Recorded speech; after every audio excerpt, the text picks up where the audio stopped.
தேவா உனக்கு இன்னைக்கு ஃபர்ஸ்ட் நைட்டா வெக்கமா வருது. அரே ட்ரௌசரே என்னடா இதெல்லாம்? பார்த்தா தெரியல நம்ம ஃபர்ஸ்ட் நைட் ரூம நானே ரோஜா போட்டு டெக்கரேட் பண்ணிட்டே இருக்கேன். அரே பந்தர் இதெல்லாம் நம்ம சாமிக்காக ஃப்ரிட்ஜ்ல வச்சிருந்த பூடா. அது எடுத்து வந்து பெட்ல போட்டு இப்படி வேஸ்ட் பண்ணிட்டா நிம்பல். ஏய் இதெல்லாம் வேஸ்ட் இல்லடி. இந்த பூதா ஃபர்ஸ்ட் நைட்க்கு ஒரு பூஸ்ட். அரே சீ ஏய் நான் ஜிடி. அரே ட்ரௌசரே நிம்பல் தான அன்னைக்கு குழந்தைய பத்தி அவ்ளோ பேசிச்சு. அதனால நம்மளே மனசு மாறி பகவானுக்கு விரதம் இருக்க ஆரம்பிச்சுடா. ஏய் யார் கிட்ட இப்படி முடிவு பண்ணிருக்க? அத்தஜி கிட்ட தான் கேடிச்சு.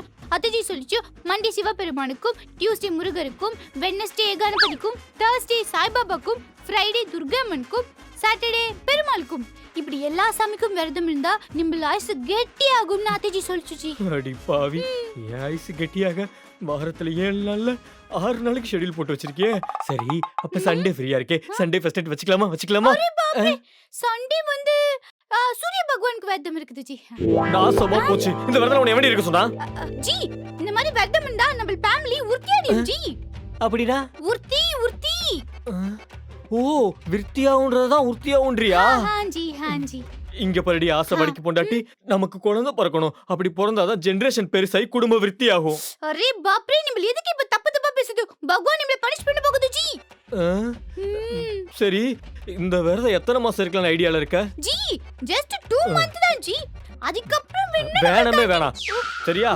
நான் நாளைக்கே செத்தா கூட பரவாயில்ல. அரே பாப்ரே நிம்பல் எதுக்கு இப்படி தப்பா பேசுது ஜி? சரி இங்க பாரு நான் நாளைக்கே சாவல. ஒரு 40 வருஷம் கழிச்சு கூட செத்துக்கிறேன். இப்படி ஒப்பற வச்சு சாவடிச்சிராத. அச்சா டீக்கே. அப்ப நிம்பல் இவ்வளவு கஷ்டப்பட்டு இந்த டெக்கரேஷன் பண்ணிச்சு. நீ இந்த பூவோட தூங்கு. நம்ம போய் பூஜை ரூம்ல தூங்குது. பூஜை ரூம்லயா? கடவுளே இப்பதான் என் வாழ்க்கையில பிரச்சனை எல்லாம் முடிஞ்சதுன்னு நினைச்சேன். ஆனா ஒரு ரூபத்துல ஒரு பிரச்சனை கொண்டு வந்திருக்க பாத்தியா? தயவு செஞ்சு இன்னொரு பிரச்சனையை கொண்டு வந்துடாத.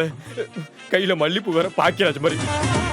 இதோட ஃபுல் வீடியோ பார்க்க லோகோக்கு கீழ இருக்க ப்ளே பட்டனை கிளிக் பண்ணுங்க.